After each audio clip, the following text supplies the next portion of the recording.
We are in Parashat Chukat, and in this week's parasha, even though the theme is about the red heifer, there is another serious story going on, a very dramatic story in this parasha.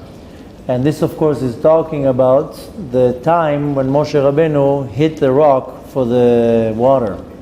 In Hebrew, it's called Mei Meriva, the water of affliction, the water of the argument. And like I said, the theme of the parasha is about the red heifer, but nevertheless, a few other serious things happen there. And this is a pretty big thing in the Torah, because Moshe Rabenu, our leader, the receiver and the giver of the Torah, our master, he makes a wrong decision.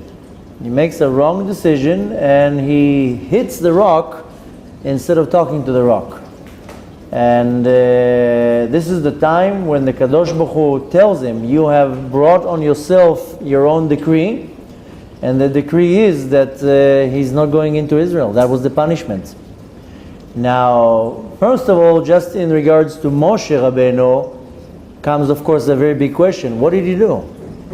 He hit the rock. It's not that he did something so bad. What did he do? So he didn't talk to it, he hit it. Such a punishment, not to go into Eretz Israel. He dedicatedly took the Jews out of Egypt, led them in the desert and suffered their complaints for 40 years and did an amazing job, and that's it. One little smack to the rock and he gets punished not to go into Eretz Israel. That's a pretty harsh punishment. But in regards to us, what do we take from that? That our perfect leader made a wrong decision, made a mistake? How do we relate to such a thing? That our master, up until today, that's his nickname, Moshe Rabenu. He's our master, he's our teacher. We don't call him Moshe the king. Moshe was a king. We call David a melech, Shlomo a melech. We don't call Moshe a king. We don't call him Moshe Avinu, we call Avraham Avinu. With as many titles that he can get. We don't call him Moshe the prophet, we call Shmuel is the prophet, Shmuel a Navi, Eliyahu a Navi.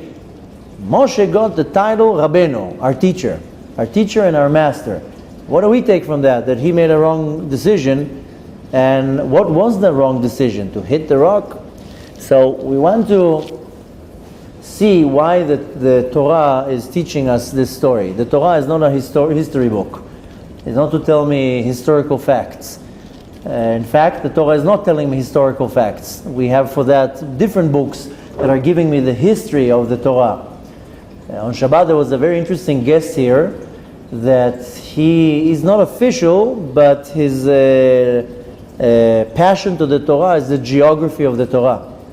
And he does a lot of research in regards to the geography. And he told me such interesting information in the morning that he does a lot of research. And really, when you're thinking about it, there's a whole geography in the Torah. Where they entered the land, where everything was positioned, how everything was positioned. Is it really what we think? After all, we're talking about 3,000, 4,000 years ago. Do we really know exactly where everything happened? And he found so much amazing information. I told him, you have to publish it. So now I think it's now in the stages to really find solid proof that it's not going to be contradicted. But he found different information, exactly where's the round rock that Yaakov, remember the rock that Yaakov moved? According to his calculations and research, it's here in the Galil, in the Golan, right over here. According to his calculations, it's really in Meron, and in Meron there is a rock there. I don't know if you ever saw next to the grave of Shammai. There's a huge round rock. But nevertheless, he came with this unbelievable information, with sources and everything. It's just interesting to think the geography of the Torah. So there's also the history of the Torah. So we're learning here not the history of the Torah. Here we're learning more facts of the Torah, but more a lesson, because the Torah comes from the word in Hebrew, hora'ah. Hora'ah is to teach. So the Torah is coming to teach me something that obviously When the Torah chose from thousands of stories to tell me specific stories, must be that each story has a profound message for me to take, so that way I know how to lead my life. If I want to reach to my goal, then I have to first of all set a goal, but then I need the right path to go on. Because even if I have a goal, but I don't know the path to walk on, I will never reach there. Or if I'll reach there, it will take years and years, and challenges and a lot of failures.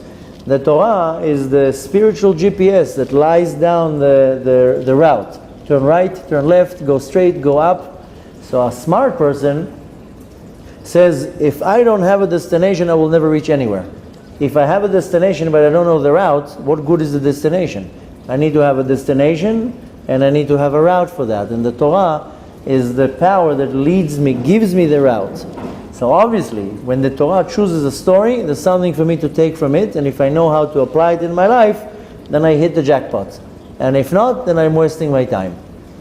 Now, so comes this story, and again, it's telling me that Moshe Rabenu, the idol, so to say, chas v'shalom, should not even use that word, but here's the example, that up until today, we never had a leader like Moshe Rabenu. He was never replaced. And we put him on a pedestal. It's our master. That up until today, everything is funneled back to him. When we want to talk about a halacha, we will backtrack it up to Moshe Rabenu. Nevertheless, the guy makes the wrong decision, a quick impulse act, and now he gets punished for that. So first, we have to understand a little bit the background, a little bit the history. So we know there's a story in the Talmud about a certain rabbi known as Rabbi Yehuda Nasi. Rabbi Yehuda Nasi was a very unique individual. He wrote the oral Torah. He took all the oral Torah and wrote it down into Mishnayot. Not only that, he was the head of the Sanhedrin. The Sanhedrin was the Supreme Court. He was the head of the Sanhedrin. Just to understand the level of the individual. Nevertheless, there is a story in the Gemara that one time he sits with his students. It was a nice day. They sat outside on the grass to learn, not like us in freezing air conditioning. Sat outside. It was a beautiful day. They were sitting on the grass, and as they're talking, a little calf runs out, and he runs towards Rabbi Yehuda Nasi, and he comes under his coat, and he puts his head under the coat. Okay, so Rabbi Yehuda Nasi obviously understood this is a calf that ran out of the slaughterhouse. The calf probably saw the shochet, saw all the blood, and was like, okay, I'm going to be the hamburger tonight. So he ran away. So the story says that Rabbi Yehuda Nasi understood that he ran away from the shochet, and you know what he told him? Go back to the slaughterhouse, because that's what you were created for. That is not sensitive. The poor calf ran to you. He put his head in his jacket. Hide me, I'm afraid. You would expect from such a leader to calm the calf down, maybe hold him for a few moments, feed him, and then take him nicely to the slaughterhouse. But in a very cold way, he says, no, go back. That's what you were created for. The Kadosh Baruch Hu is very particular with tzaddikim. It says that the Kadosh Baruch Hu is particular with the righteous people, kechut ha'se'ara, as length, the width of a hair, which means that if a person is in a very high level, one little mistake, Kadosh Baruch Hu already is like the judgment is very severe. Why? Because you're in a very high level. So from Shamayim there was a decree against what he did. They said, you're not showing any humanity here, you're not showing any sensitivity here, even if it's a calf. And he got punished. And for 13 years, he was severely punished. 13 years, he had very bad years. Very tough 13 years. And the Talmud says he was suffering from terrible toothache, teeth pain, and from stones in his kidneys. Two things that the pain is very, very harsh. And bear in mind, 2,000 years ago, they didn't have Motrin or Advil or all these chemicals to numb the nerves. They maybe had other things to make the pain go away, but for 13 years he was going through suffering. One day, after 13 years, he's sitting in his home and learning, and there's a cleaning lady there, cleaning the place, Suddenly she sees a little rat, a mouse, comes out from one of the cracks in the wall. She takes a stick and she's about to smash the rat. He tells her, no, stop, don't do anything to the rat.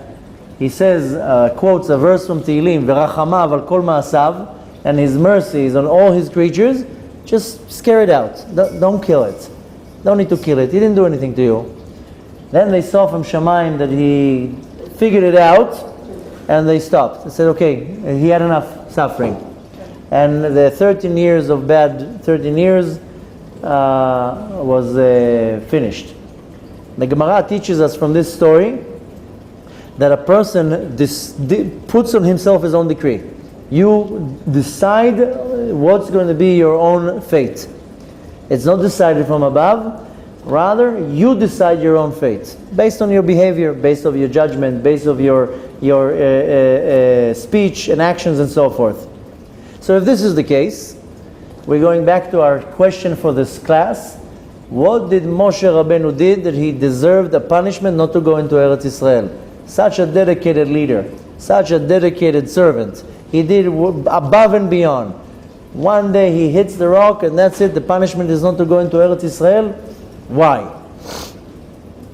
So first let's understand what was going on exactly at the time.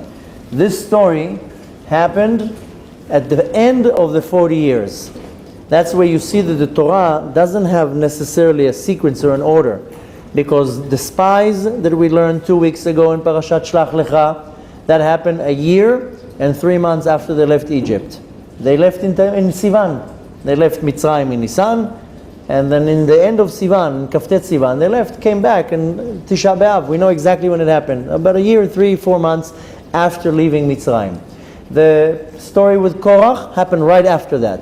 So we have an idea. Now the Torah jumps 40 years forward, and the story with the rock happens mamash at the end of the 40 years. Now, the story goes that in the head of the month of Nisan, Rosh Chodesh Nisan, Miriam dies. Miriam is Moshe and Aaron's sister. She was a prophet, and she dies on Rosh Chodesh Nisan. Moshe and Aaron are devastated. That's their sister. Not only that's their sister, they were a powerhouse together.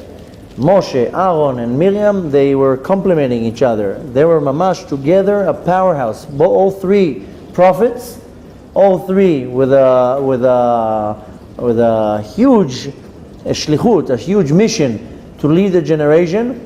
Aaron is the Kohen Gadol, Miriam is in charge of the women, Moshe is the leader, he teaches the Torah. Together they're running the show. Suddenly Miriam dies.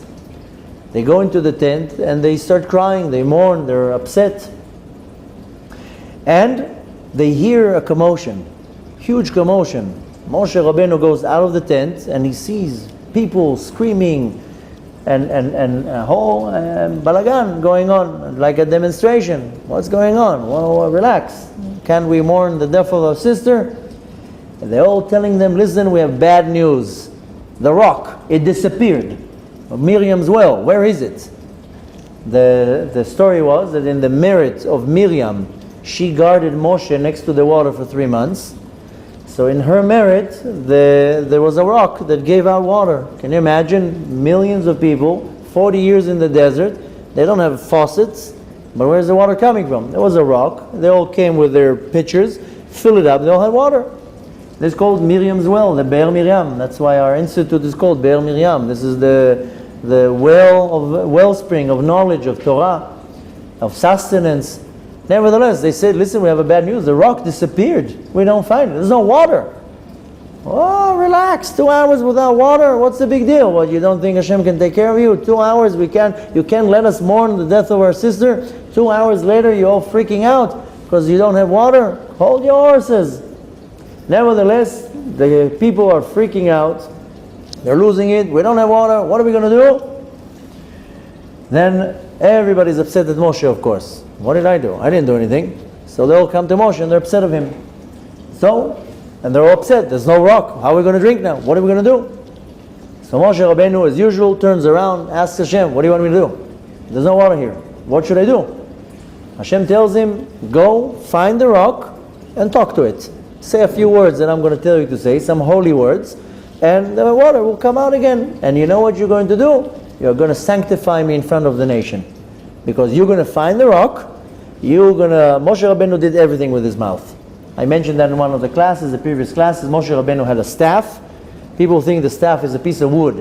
And Moshe Rabenu was this 90-year-old guy with Parkinson that's shaking. Moshe Rabenu was a powerful guy, was a big guy, and his staff made out of sapphire. It wasn't a wooden staff. It was made out of pure sapphire, and it was in the shape of a cube. If you would turn the staff this way, it was like a square. And every part of the staff had 4 corners, had all the holy names of Hashem, all the names of the Kadosh Baruch Hu. And Moshe Rabenu would look at the staff, read a combination of names of Hashem, and something would happen. He did everything with his mouth. When he wanted to kill the Egyptian, he said a few holy names, the Egyptian died. He said a few holy names, the Egyptian got buried in the sand. When he wanted to open the sea to bring down the man, everything he did with his mouth. Next week we're going to read the Parashat of Ballack. Ballack is when there is a king that they saw the nation of Israel coming closer. He got scared. He went to a sorcerer called Bilam, and he says, listen, this nation is going to come to get us. They're already destroying everything in their way. Let's do some preventive medicine here. Let's see if we can attack them.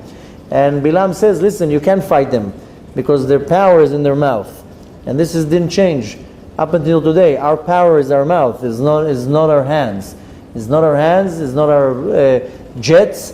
Our power is only in our mouth. And this applies to us as a nation and applies to us as an individual. Our mouth is so powerful that my mouth can destroy worlds and my mouth can build worlds. And my power of prayer and Torah, or chas v'shalom, curses and lies and lashon hara, can be devastating or unbelievable, incredible. Moshe Rabenu, his power was in his mouth. So the staff had all the holy names of Hashem, and Hashem told him, you're going to find the rock, you're going to say a few names, and water will come out, and you're going to sanctify me in front of everybody. Okay. Now Moshe starts looking for the rock. Starts looking around. Where's the rock? Where did it go? And looking around for it. And he finds one rock, finds another rock. Okay, he finds the first rock, and he whispers what he's supposed to say. Nothing comes up. There's a group of people behind him, and they say, what's going on here? What, Moshe Rabenu is lying to us? He's tricking us? And they start talking bad about him, and he listens to that. And at this point, Moshe Rabenu loses his patience, and he turns around, and he gets upset at them, and he curses them. The first time after 40 years of being such a good and loyal leader, he loses it. He literally loses it, and he curses them. And he tells them, Shim'u na hamorim, listen to me, you rebels, you I don't know really the word in English to hamorim is kind of like rebels. You're going against me. 40 years I'm tolerating your nonsense. How dare you talk to me like this? And he lets it out. He gets upset at them. And needless to say, that from the anger, he takes his staff and he hits the rock, and then water comes out. And right away, Kadosh Baruch Hu comes and says, I'm sorry to tell you, this is not appropriate that you lose it. This is not appropriate for the leader to get upset and to curse the people. Therefore, you and your brother will not go into Eretz Israel. Now Moshe Rabenu is getting this devastating news. And of course, well, what did he do? So he hit the rock, big deal. It's not that he did something so big. Why is he getting punished in such a thing? And not only that, Kadosh Baruch Hu said, I wanted you to sanctify my name. He still got water out of the rock. That's a pretty big miracle. It's not that they didn't do a miracle. It's still a miracle that the water came out of the rock. Nevertheless, this is the decree, this is the punishment. Moshe and Aaron are not going into Eretz Israel. Which, of course, like we mentioned, then we don't understand. In the beginning, Moshe Rabenu talked to the rock. It just was the wrong one. But what do you want from him? All the rocks look the same. He talks to the first rock and it didn't work. Now, we mentioned that there's a commentary, Yonatan Aibshitz, who asks, why did Moshe Rabenu take the staff? The Torah says very clearly, Kachet matcha, take your staff in your hand and then go talk to the rock. So why do you need, if Hashem didn't want Moshe to hit the rock, Why did you send him with the staff? Tell him, leave the staff at home and go and talk to the rock. That's maybe there's some type of a conspiracy here. Why are you telling him to take the staff? But more than that, Moshe Rabenu hits the rock and still water comes out. That's still a huge miracle. Why are you so harsh on Moshe Rabenu? He still did a miracle. Comes a commentary, Rabbi Yitzchak Arama, and he says something very interesting. He says, here we have a table, here we have a piece of meat, here we have a knife, but we don't have a mouth to eat it. So we have all the information in front of us, but we don't have a mouth to digest, to chew on. So we have all the information, but we can't find an explanation to why Moshe Rabenu got punished in such a way. Don't even try it. Comes a different commentary, the Abarbanel, and says, no. He gathers 10 different commentaries of other commentaries, explanations why Moshe Rabenu got punished like that, and he disqualifies all 10. And the Abarbanel comes and says, I have an explanation why Moshe Rabenu got punished so harsh. And he says, the sin of hitting the rock, that's not the sin. That's a cover-up. That's a excuse. There was other sins. There were other big sins that Moshe and Aaron did. The Torah doesn't want to mention it. And therefore, this is the Torah took another sin, a small one, and says, okay, that's going to be the sin. You know, it's a similar story with Adam HaRishon. Adam HaRishon, Adam, we know that he did a few sins. He ate from the tree of knowledge, and we also know that he did 3 major sins that were repeated later on in the first temple. Adam HaRishon failed in idol worship, in forbidden relations, and bloodshed. The 3 sins that the nation of Israel failed at the time of the Holy Temple, the first temple. So that's already 4 sins. Nevertheless, we learn from the Zohar that Adam HaRishon had many more sins. Just as Adam HaRishon literally begged Rabbi Shimon Bar Yochai and says, please do not reveal my sins in your book. So we know that Adam HaRishon also had other sins. So same thing here. The Abarbanel says, Moshe and Aaron had more sins. Just the Torah did not want to chas v'shalom hurt them in any way, so it doesn't talk about it. So the Torah takes the sin of hitting on the rock and says, oh, that's the sin. But really that's not the sin. Now we asked before, what are the sins? Why Aaron was the one also getting punished? And Aaron HaKohen, he did the golden calf. Even though we explained it already, that he didn't mean to, it was a way of stalling, he wanted to try to save the situation, he was trying to get out of it, he was forced, he was threatened, but nevertheless, he physically took the gold and threw it in the fire, so he's have a partnership in the sin, and this is a severe sin. And Moshe Rabenu, what are the sins that he did? Last week, we read about the sin of the spies. Moshe Rabenu sent them. Hashem says, I'm not telling you to send them. Moshe Rabenu should have understood from that, wait a minute, if Hashem is not ordering me to do that, I should think 2 steps ahead and say, no, I'm sorry to tell you, no, there's not going to be any spies. But nevertheless, Moshe Rabenu still sends the spies into Israel. In any event,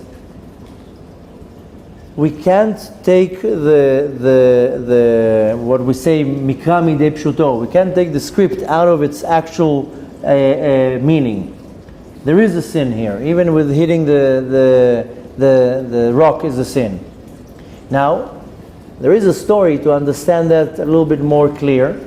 There's a story in Tanakh about Shaul HaMelech. This story can be found in the book of Shmuel, and the story says that David HaMelech lived in the house of Shaul. Shaul was the king, and David HaMelech was living there. And at some point, Shaul figured out that David is going to be a problem. He understood that he's going to take over, that he's going to be the king. And Shaul started to develop anger and animosity and jealousy. He didn't like him. But nevertheless, the son of Shaul, Yonatan, was best friends with David HaMelech. And it of course caused some conflict. Now at some point, David HaMelech, he wasn't the king yet, but he felt that Shaul is not 100% happy anymore. We all experience such things, that you're staying as a guest by somebody and you outdid your visit. And nevertheless, David the Melech started feeling, okay, Shaul is not so happy with my presence here. What does David does? He goes to his best friend Yonatan. He says, can you ask by your father, what's the status here? That I'm not going to wake up one day with a sword on my throat? So, of course, it's a very sensitive situation. After all, Yonatan is the son of Shaul, and David the Melech is his best friend. So, there was one time a feast for Rosh Chodesh, and David the Melech didn't show up, and the chair was empty. So Yonatan saw that as an opportunity, and of course Shaul comes and tells Yonatan, where's Ben Ishai? Where's David? So he says, listen, he went to eat the meal in his family house. No big deal, didn't do anything. Instead of eating with us, he went to eat it with his family.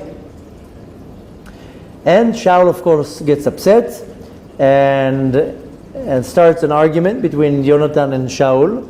Yonatan is trying to defend David, Shaul is trying to attack, and Shaul gets upset and he tells Yonatan, do you realize that this man, David, is your rival? You have to be the king. If he takes over, he pushes you off. And they get into an oral argument to a point. Shaul gets very upset. He pulls out his sword and he's going like this and is about to hurt his own son. Luckily, Yonatan made a quick move and the sword missed and nothing happened. And we see from that, nevertheless, that later on Shaul lost his power. David HaMelech was the one who became king. But we see here that anger causes us to do wrong decisions.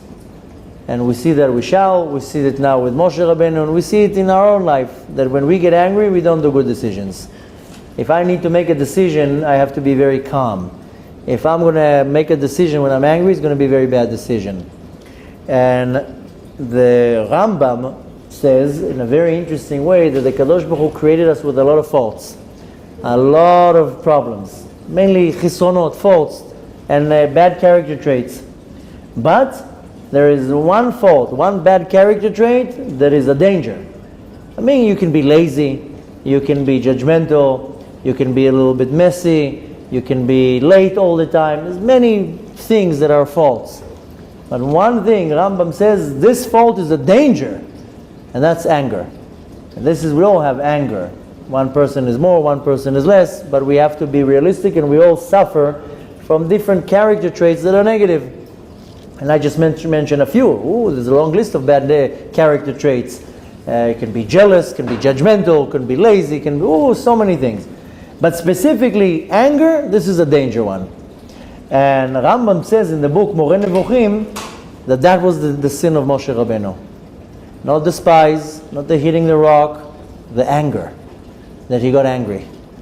And the Arizal says, very, very interesting, it says in the Gemara that any person, kol hakoes keilu oved avodah zara.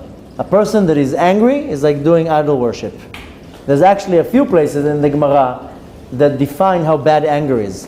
One place in the Talmud it says that any person that gets upset and angry, everything that he learned in the Torah, he forgets. He loses everything that he learned. Another place in the Talmud, it says that when a person is upset, he's an idol worshiper. He's like serving other gods. And another place in the Talmud, it says that a person that gets upset, all the kol minei gehinam sholtim bo, he becomes a chariot to all the demons from Gehenom. He makes himself so vulnerable because of the anger that he becomes now a vessel. Through him, demons and spirits and all these evil entities from Gehenom can get dressed into that person and they control him. That's how bad it is. Then the Arizal explains that when a person is angry and he loses his right common sense, when you're angry, you're not thinking clear, you're doing the worst sins. That's what happens when you get angry, because you have zero control of yourself. The Arizal explains, based on the teachings of Kabbalah, the second that you are angry, your soul jumps out of the body, and a different soul comes in. And the different soul that comes in controls your body and makes you do the most horrible things. Now, with that said, so we see that the terrible sin that Moshe Rabenu did was anger. Now, interesting, it says, a lot of people are very afraid of hell, purgatory, or whatever you're going to call it, Gehenom. The commentary says that for all the sins that you do, you get punished for them in hell in the world to come, in the spiritual world. But for anger, the Gehenom, the hell is in this world. Because you do a sin right now, you steal, you cheat, you say Lashon Hara. If you didn't do tshuva, there's going to be an account for that. Where in Gehenom? Gehenom is the judging place. That's where you get cleansed. But if you get angry, the Gehenom, the hell, is in this world. Because when you're angry, you get your stomach ache, you don't fall asleep, you don't digest, things don't work out because you're upset, you swear, you curse, you push, you shove. So you suffer from the result in this world.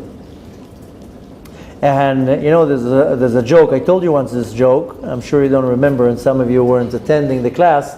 But there's a joke. There was a truck driver, and he used to drive, those cement trucks. The trucks that they have like a bowl in the back, and they mix the cement, and then they go and pour the cement. There was a driver, and he worked very hard. 30, 40 years, used to drive the truck from 3 o'clock in the morning, 10 o'clock at night. He worked hard. And he had a dream that one day he's going to buy a Mercedes. That was his dream. I'm going to work for 40 years, just one day to buy a Mercedes. And he was a little bit of a hothead, get upset all the time. One day he comes home and he's trying to find parking to the truck. Goes around and around and around, and he looking for parking. And then he comes to the place where he's the parking for his truck. And he's upset. He had a long day. He's driving for 24 hours. He's restless. He's not sleeping. He's upset. He's angry. He's coming to park his truck. He comes to the place where the parking is, and what does he find? Somebody parked in his spot. Oh, the blood. Now going to his head, he's freaking out. How dare somebody parking my parking spot? And more than that, nothing but a Mercedes. He gets so upset. He backs up, turns the truck around. Now he's backing up with the truck. He opens that wing and he lets all the cement out on the Mercedes. Covers it with cement. And then he goes far away and he parks somewhere else. He's so pissed off. He's so upset. He's angry. He walks into his home. Suddenly he sees about 50 people screaming, "Surprise! Happy birthday!" And they hand him car keys of a Mercedes. So the anger, his own anger, he covered his own Mercedes with cement. This is a joke, of course, but nevertheless, the Gemara, the Talmud says, a person who's an angry person, is called Ka'asan. He will always remain with one thing, his own anger. Everything else you lose. Everything else you lose with anger. The only thing that you stay with is your own anger. And did you solve the problem? No. The problem will still be there. Anger does not solve the problem. Now comes a beautiful explanation by another commentary. It's found in the Even Ezra, and also can be found the same commentary in another commentary called the Orach Chaim. There is a commentary. He's known as the Shadal. That's the acronym. His name is Shmuel David Luzzatto.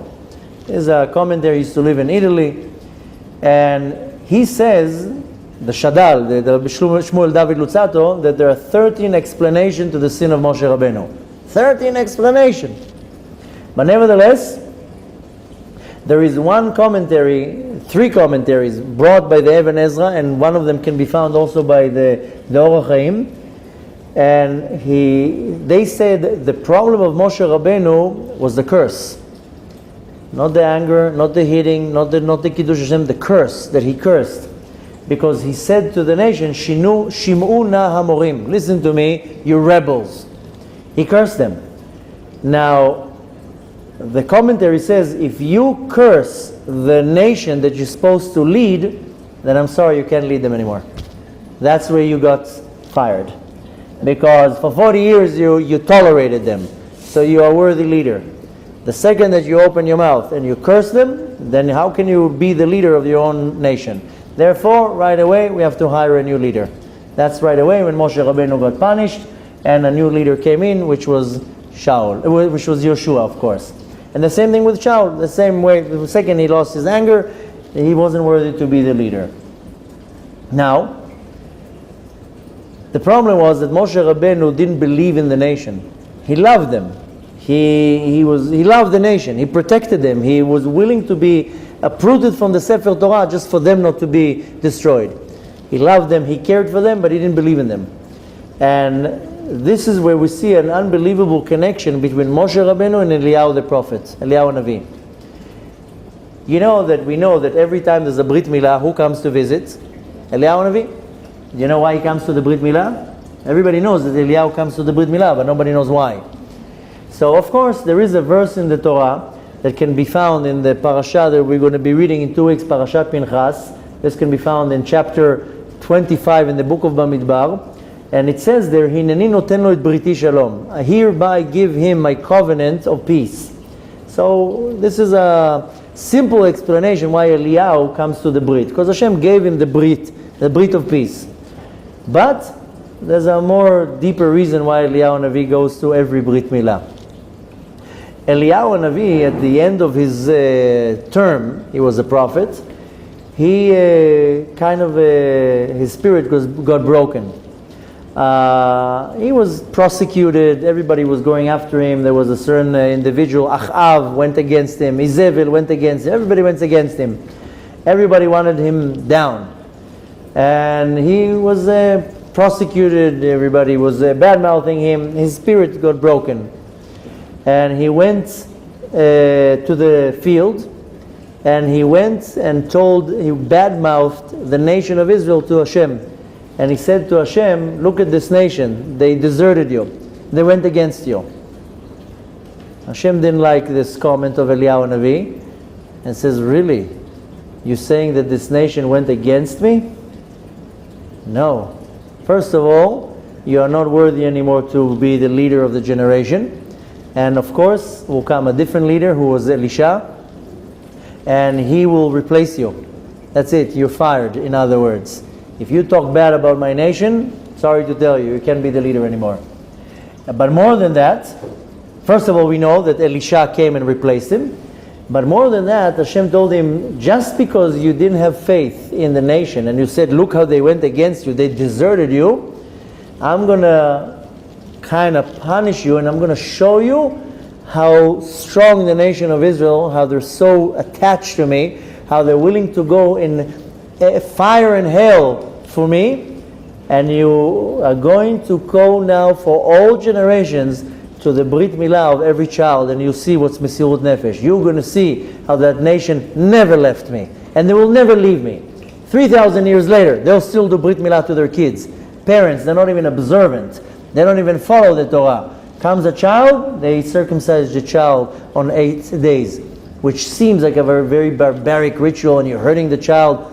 So Hashem told Eliyahu Navi, you think that they deserted me, that they let go? I'm going to show you that they never let go. And you're going to have to go now to every Brit, and that's going to be the proof that you're going to see. You see, they remembered me. You see, they didn't leave me. You see, they still follow what I tell them. I said go and cut a piece of the flesh of a child, an 8-day-old child. They'll do it till the end of time. And that's for, it's interpreted as a punishment, but Eliyahu Navi has to come now to every Brit, and every time that he comes to the Brit, Hashem says, you see, they didn't desert me. They didn't go against me. They still follow what I tell them 2,000 years later. So we see here that Moshe Rabenu and Eliyahu Navi kind of share the same thing. They were leaders, they were prophets, but nevertheless, as much as they loved the nation, they didn't really believe in them. And therefore, one can explain that the sin was the anger of Moshe Rabenu, and like the Ibn Ezra and the Or HaChaim says, no, the sin was that they didn't believe. They didn't believe in the nation. So Moshe Rabenu cursed the nation. And if you believe in somebody, you don't curse them. So how is that relating to us? What do we need to learn from that? I mean, at the end of the day, I'm not a prophet, and I'm definitely not Moshe Rabenu, and not Eliyahu Navi. But obviously the Torah is coming to teach me two very powerful things here. One is that how devastating anger is. How one should run away from anger like fire. And when you're angry, don't make any decisions. Don't do anything when you're angry. You lose your temper, go to the room and relax. That's why we've seen many times somebody's angry. Okay, let's talk about it tomorrow. No, I don't want to talk about it. Before I was observant, I was Mr. Angry, and I was like, my anger was not under control. My poor parents, how many things I broke in the house. There was a glass maker. How do you call the glass makers? The trade. The person that changes glass. I had a door in my room that was made out of glass. I think I broke it maybe 50 times. I'm not exaggerating. Every time I get upset, I would kick, start breaking things. My doors had holes. And the glass maker, every time he would come, it was already a joke. He knew already the measurement. We would just call him, the glass is broken. Okay, I'm coming. And and my anger was really out of control when I was young. If somebody would look at me the wrong way, that poor person, what would happen to him? I was like, if you would go and Google road rage, would be my face. I was completely out of control. My friends used to call me Boom Pitom. Boom is a punch, and pitom is suddenly. So it wasn't like a preparation or a warm-up. I would lose it and right away strike. So my anger was completely out of control. Why? It's not so important why. But I had to stop that when I became observant, because it was completely out of control. But in an extreme way. And I didn't like it, because I would get so angry that my brain would hurt me from the anger, and I would be shaking for hours from anger. Trying to control it. No, I couldn't control the anger, but that would affect my body. It was scary. But nevertheless, I knew that when I have to make a decision on the anger, that's not a good decision. And it took me a long time to really know how to calm myself down. That first of all, the first part of the process was to not to talk or not to do anything when I'm angry. Not to control the anger. Because to control the anger, this is a very difficult process. But not to say anything while I'm angry. Like to know how to lock myself in a room. I'm angry right now, let's not talk now. Let's not talk for about 24 hours, then we'll talk when I'm relaxed. So, the point to take from here is how devastating anger is, how dangerous it is. And we all have anger, each one to a certain extent. Some people it's completely out of control, some people it's a little bit out of control, but nevertheless, we all have anger in us. The simple message of here is when you're angry, don't do anything. Take a break, go to the room, go outside, take some water to drink, relax yourself, don't talk, don't react, don't do anything. Because anything you're going to do while you're angry is going to be a destruction. So the first and most important message is that we really need to know how to control our anger. Now it's not the time to start teaching how to control anger. But I have to first realize when there's a problem. If I don't realize it's a problem, then I don't know how to fix it. Like we talked before. First you have to realize there's a problem. If I don't realize that I have a problem, then I will never do anything to fix it. So I need to come to terms to understand, who am I kidding? I have a problem with anger. Some people, they realize that they have a problem with alcohol. They go and take care of it, and then they go to the meetings. And how do they start the meeting? Hello, my name is so-and-so, and I am an alcoholic. So there are also these meetings for anger. And my name is so-and-so, and I have a problem with anger. I can tell you only about myself. My anger was so out of control, it became a financial burden, because I would break things. I mean, Baruch Hashem, there wasn't iPhones at the time, because I would break my iPhone probably every 2 days. I would break everything that I had from anger. So the point is, first to realize that you have a problem. If you don't realize you have a problem, you're never going to do anything about it. But now we're just presenting the problem, we're not presenting the solution. The solution will have to come in part B of the class. But the first and most important lesson is that if Moshe Rabenu possessed some anger and it caused him not to go into Eretz Israel, I have to learn from that how devastating anger is, and probably how many things I lost in my life because of anger. How many business deals didn't work out. How many whatever opportunities didn't work out because of my anger. So I need to understand that you don't make decisions over anger. Anger is a danger. When I am angry, do whatever you can to move away from your loved ones while you're angry. Go and close yourself in a room, bang your head at the wall, just don't let it out on other people. But another thing that we need to learn from that, and we see that both Moshe Rabenu and Eliyahu Navi, they suffered from that, is that as much as great as they had love to the nation, they didn't believe in the nation. And we also don't believe in other people, whether it's my kids, whether it's my spouse, whether it's my co-workers, whether it's other people. You can love a person to death, but we have to believe in other people. We have to know how to apply that I need to have confidence that my wife can do something, my husband, my co-workers, my kids. I have to know how to develop the emunah, the belief, I believe in other people. Needless to say, to love other people.